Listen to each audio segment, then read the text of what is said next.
Real Madrid menjalani salah satu bursa transfer terbaik dalam sejarah mereka, bahkan menjadi yang paling menarik sejauh jendela transfer musim panas ini.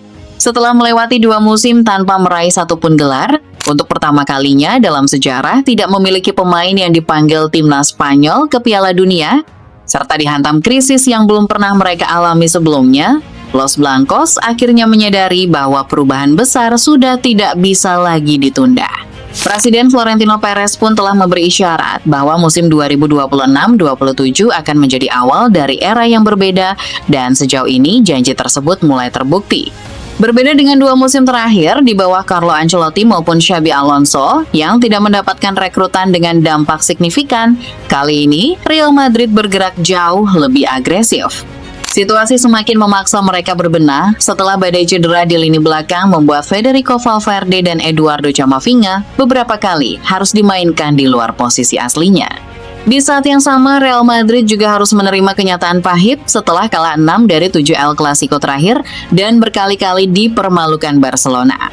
Belum lagi munculnya kabar perselisihan antara Federico Valverde dan Aurelian Tchouaméni di ruang ganti yang semakin memperlihatkan besarnya krisis dalam skuad. Untuk mengakhiri kekacauan tersebut, Florentino Perez kembali memanggil Jose Mourinho dan memberinya kebebasan penuh dalam menyusun proyek baru, termasuk urusan transfer dan dukungan finansial demi membangun kembali kekuatan Real Madrid. Menariknya, Mourinho tidak mengejar pemain dengan nama paling besar, melainkan mereka yang paling sesuai dengan sistem permainan yang ingin ia bangun, sebuah sistem yang bukan hanya ditujukan untuk meraih kemenangan, tetapi juga mengembalikan dominasi Real Madrid. Perombakan Real Madrid dimulai dari lini pertahanan, sektor yang menjadi titik lemah mereka sepanjang musim lalu. Cukup mengejutkan mengingat mereka sempat mengeluarkan dana sebesar 62 juta euro untuk Dean Huijsen, namun hasil yang didapat belum mampu memenuhi ekspektasi. Kini, Los Blancos kembali memperkuat posisi tersebut dengan mendatangkan Ibrahima Konate secara gratis setelah kontraknya bersama Liverpool berakhir. Kehadirannya sekaligus mengakhiri kebiasaan Madrid yang harus mengimprovisasi gelandang seperti Federico Valverde maupun Eduardo Camavinga di lini belakang setiap kali badai cedera datang, ditambah kondisi Eder Militao yang lebih sering berkutat dengan cedera daripada tampil di lapangan. Konate sendiri datang bukan sekadar sebagai pelapis, melainkan untuk langsung mengisi tempat di tim utama. Dengan postur yang tinggi, kekuatan fisik, kecepatan, serta agresivitasnya, ia merupakan bek modern yang mampu menjaga garis pertahanan tetap tinggi sekaligus melakukan recovery ketika lawan berhasil melewati lini pertama. Kombinasi kualitas itulah yang membuatnya menjadi sosok ideal dalam sistem permainan yang ingin dibangun Jose Mourinho. Perubahan juga terjadi di sektor bek kanan melalui kedatangan Denzel Dumfries. Real Madrid hanya mengeluarkan sekitar 20 juta euro untuk memboyongnya, nilai yang membuat transfer ini berpotensi menjadi salah satu pembelian terbaik pada bursa transfer kali ini. Dengan tinggi badan 1,88 meter, kekuatan fisik, dan kecepatan yang dimilikinya, Dumfries bukan tipe bek sayap yang mengandalkan kreativitas atau umpan-umpan panjang seperti Trent Alexander-Arnold. Sebaliknya, ia adalah bek yang bermain sangat langsung, agresif, dan vertikal. Kehadirannya membuat sisi kanan Madrid memiliki intensitas yang jauh lebih tinggi, baik saat melakukan transisi maupun ketika membantu serangan. Ia juga memiliki naluri mencetak gol yang sangat baik untuk ukuran seorang bek, terbukti dari catatan 49 gol dan 61 assist dalam 459 pertandingan sepanjang kariernya. Tidak mengherankan jika Dumfries pernah menjadi mimpi buruk Barcelona dengan beberapa gol penting yang pernah ia ciptakan ke gawang rival abadi Real Madrid tersebut. Di sisi kiri, Real Madrid juga melakukan perubahan besar. Setelah musim lalu mengeluarkan sekitar 50 juta euro untuk Alvaro Carreras yang belum mampu memberikan dampak maksimal, kini mereka menghadirkan Marc Cucurella dengan nilai transfer yang hampir sama. Kehadiran Cucurella menjadi jawaban atas kebutuhan Madrid akan sosok bek kiri yang lebih matang. Terlebih setelah penampilannya yang luar biasa di Piala Dunia 2026, membuat banyak pihak menilai dirinya sebagai bek kiri terbaik sepanjang turnamen. Cucurella dikenal sebagai pemain yang mengandalkan intensitas, agresivitas, dan kecerdasan taktis. Ia selalu aktif menekan lawan, menutup ruang, berebut bola, sekaligus mampu menyesuaikan diri dengan kebutuhan permainan. Konsistensinya dalam bertahan membuat lawan kesulitan membangun serangan sejak fase awal. Karakter seperti inilah yang sangat disukai Jose Mourinho, yakni pemain yang disiplin, pekerja keras, serbaguna, dan mampu memberikan tekanan tanpa henti selama pertandingan. Perubahan berikutnya menyentuh lini tengah, area yang dinilai kehilangan identitas sejak kepergian Toni Kroos dan Luka Modric.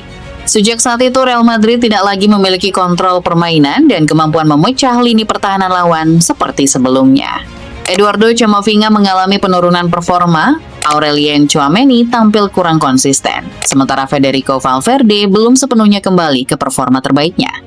Karena itulah, Mourinho memilih menghadirkan dua gelandang yang dinilai mampu mengembalikan keseimbangan permainan Madrid. Yang pertama adalah Bernardo Silva, yang didatangkan secara gratis. Kehadirannya diharapkan membawa ketenangan, kontrol tempo, serta kualitas dalam mengambil keputusan. Bernardo merupakan tipe gelandang yang nyaman menerima bola di antara lini, mampu melindungi penguasaan bola di bawah tekanan, memutar arah permainan, sekaligus membantu tim keluar dari pressing lawan dengan tenang. Nama berikutnya adalah Rodri. Meski transfernya belum diumumkan secara resmi, kepindahannya ke Santiago Bernabeu disebut tinggal menunggu waktu. Rodri bukan sekadar gelandang bertahan, melainkan pemain yang mampu mengubah cara sebuah tim bermain.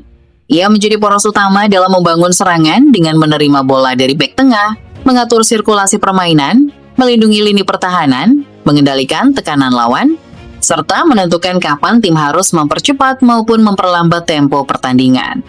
Kehadirannya memberikan keseimbangan yang selama ini hilang dari lini tengah Real Madrid.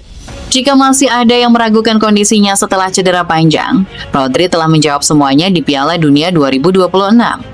Ia tampil luar biasa sepanjang turnamen, membawa permainannya kembali ke level tertinggi, mendominasi lini tengah, hingga akhirnya terpilih sebagai pemain terbaik Piala Dunia. Dengan kualitas seperti itu, kepindahannya ke Real Madrid hanya tinggal menunggu waktu. Di lini serang, Real Madrid juga menghadirkan dua wajah baru yang siap menambah dimensi permainan mereka. Nama pertama adalah Yan Diomande, pemain sayap eksplosif yang gemar menghadapi bek lawan dalam situasi 1 lawan 1 dan mampu menciptakan ancaman baik dari sisi luar maupun saat menusuk ke dalam. Musim lalu ia menjadi pemain dengan jumlah dribble terbanyak di Bundesliga. Sebuah pencapaian yang membuat Madrid berani mengeluarkan lebih dari 100 juta euro untuk memboyongnya. Menariknya, Diomande sebenarnya nyaris bergabung dengan Paris Saint-Germain sebelum akhirnya memilih Santiago Bernabeu, klub yang sejak lama menjadi impiannya. Kini ia datang membawa kecepatan, kekuatan fisik, dan kemampuan mengubah jalannya pertandingan dengan satu tantangan utama, menyempurnakan pengambilan keputusan agar potensinya benar-benar meledak di level tertinggi.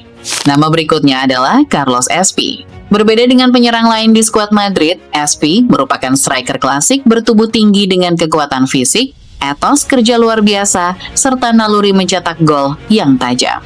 Penyerang berusia 21 tahun itu direkrut dari Levante dengan nilai sekitar 25 juta euro setelah dinobatkan sebagai pemain U23 terbaik Liga musim lalu. Kehadirannya memberi Madrid opsi berbeda ketika membutuhkan target man atau titik tumpu serangan, meski persaingan di lini depan tetap sangat ketat bersama Vinicius Junior, Kylian Mbappe, Jude Bellingham, Endrick, dan deretan bintang lainnya. Menariknya, sebagian besar rekrutan Madrid musim panas ini juga sempat masuk radar Barcelona. Yan Diomande, Bernardo Silva, Marc Cucurella, hingga Denzel Dumfries akhirnya sama-sama memilih bergabung dengan Los Blancos. Di saat yang sama, Madrid juga merampingkan skuad dengan melepas Fran Garcia, Mario Martin, Gonzalo Garcia, Dani Ceballos, Dani Carvajal, dan David Alaba. Hasilnya, Los Blancos kini memiliki komposisi tim yang jauh lebih segar, seimbang, dan siap menghadapi musim baru. Padahal bursa transfer bahkan belum resmi ditutup, tetapi sebagian besar pekerjaan Madrid sudah selesai lebih cepat dari perkiraan.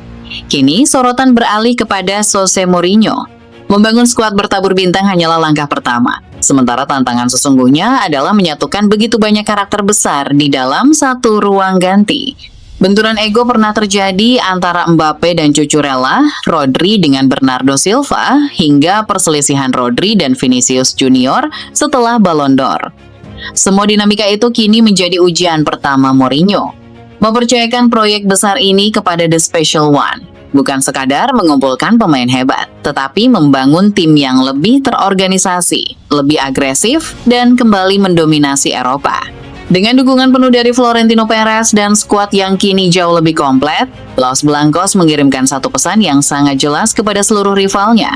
Mereka tidak ingin lagi sekadar bersaing, melainkan kembali menjadi penguasa sepak bola Eropa. Menurut kalian, mampukah Real Madrid versi baru ini mewujudkannya?